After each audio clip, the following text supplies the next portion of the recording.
Hello दोस्तों, आपका हमारे चैनल में बहुत बहुत स्वागत है।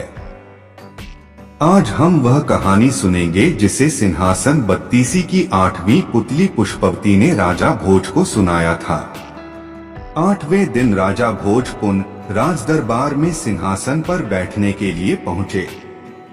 तभी 32 पुतलियों में से एक 8वीं पुतली पुष्पवती जागृत हो गई और बोली, ठहरो राजन, अभी तुम इस सिंहासन पर बैठने के योग्य नहीं हुए हो। अगर तुम मानते हो कि तुम भी राजा विक्रमादित्य की तरह महान हो तो अवश्य बैठ सकते हो, पर पहले अपना आत्ममूल्यांकन करो। सुनो, मैं तुम्हें राजा विक्रम की कथा सुनाती हूँ। एक दिन राजा विक्रमादित्य के दरबार में एक बढ़ई आया। उसने राजा को काठ का एक घोड़ा दिखाया और कहा कि यह न कुछ खाता है न पीता है और जहाँ चाहो वहाँ ले जाता है।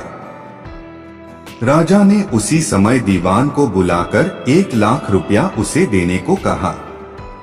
दीवान बोला, यह तो काठ का है और इतने दाम का नहीं है। राजा ने गुस्से से कहा, 2 लाख रुपए दो। दीवान चुप रह गया। रुपए दे दिए।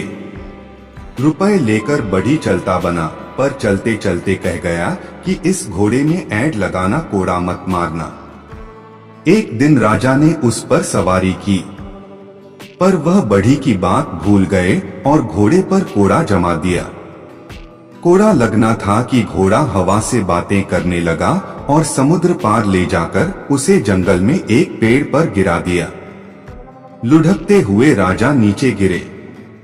संभलने पर उठे और चलते चलते एक ऐसे बीहड़ वन में पहुंचे कि निकलना मुश्किल हो गया।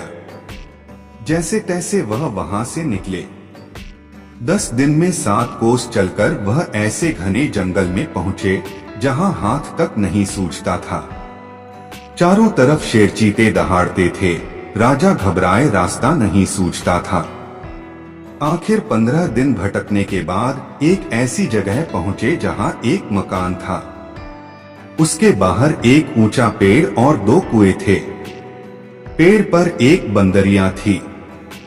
वह कभी नीचे आती तो कभी ऊपर चढ़ती। राजा पेड़ पर चढ़ गए और छिपकर सब हाल देखने लगे। दोपहर होने पर एक यति वहां आया। उसने बाईं तरफ के कुएं से एक चुल्लू पानी लिया और उस बंदरिया पर छिड़क दिया। वह तुरंत एक बड़ी ही सुंदर स्त्री बन गई। यति पहर भर उसके साथ रहा, फिर दूसरे कुएं से पानी खींचकर उस पर डाला कि वह फिर बंदरिया बन गई। वह पेड़ पर जा चढ़ी और यति गुफा में चला गया। राजा को यह देखकर बड़ा अचंभा हुआ। यति के जाने पर उसने भी ऐसा ही किया। पानी पड़ते ही बंदरिया सुंदर स्त्री बन गई।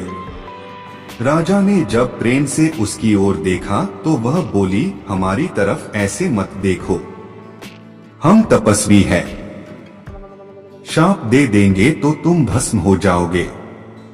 राजा बोला, मेरा नाम विक्रमादित्य है, मेरा कोई कुछ नहीं बिगाड़ सकता है। राजा का नाम सुनते वह उनके चरणों में गिर पड़ी, बोली, हे महाराज, तुम अभी यहाँ से चले जाओ, नहीं तो यति आएगा और हम दोनों को शाप देकर भस्म कर देगा।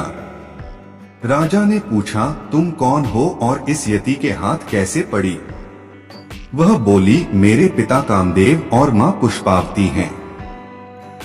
जब मैं 12 बरस की हुई तो मेरे माँ बाप ने मुझे एक काम करने को कहा। मैंने उसे नहीं किया। इस पर उन्होंने गुस्सा होकर मुझे इस यति को दे डाला। वह मुझे यहाँ ले आया और बंदरिया बनाकर रखा है। सच है, भाग्य के लिखे को कोई नहीं मिटा सकता। राजा ने कहा, मैं तुम्हें साथ ले चलूंगा। इतना कहकर उसने दूसरे कुएं का पानी छिड़ककर उसे फिर बंदरिया बना दिया। अगले दिन वह यति आया। जब उसने बंदरिया को स्त्री बना लिया तो वह बोली, मुझे कुछ प्रसाद दो। यति ने एक कमल का फूल दिया और कहा, यह कभी कुम्हलाएगा नहीं और रोज एक लाल रत्न देगा, इसे संभाल कर रखना। यति के जाने पर राजा ने बंदरिया को स्त्री बना लिया। फिर अपने वीर बेतालों को बुलाया। वे आए और तख्त पर बिठाकर उन दोनों को ले चले। रास्ते में यति का दिया लाल रत्न उगलने वाला फूल राजा ने एक सुंदर खेलते हुए बालक को दे दिया। बालक फूल लेकर घर चला गया। राजा स्त्री को साथ लेकर अपने महल में आ गए। अगले दिन कमल में एक लाल रत्न निकला।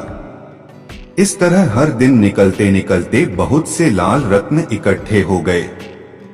एक दिन उस बालक का पिता उन्हें बाजार में बेचने गया।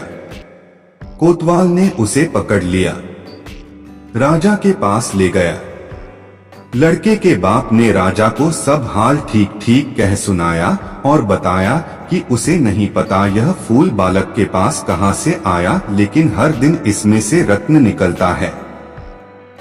सुनकर राजा को सब याद आ गया। कोतवाल को उन्होंने हुक्म दिया कि वह उस बेकसूर आदमी को 1 लाख रुपया दें। इतना कहकर पुतली पुष्पवती बोली, हे राजन, जो विक्रमादित्य जैसा दानी और न्यायी हो वही इस सिंहासन पर बैठ सकता है। राजा झुंझलाकर चुप रह गया। अगले दिन की कहानी हम अगले एपिसोड में सुनेंगे दोस्तों। आप इसी तरह कहानी सुनते रहे, खुश रहे और हमारा चैनल जरूर सब्सक्राइब कर ले। धन्यवाद।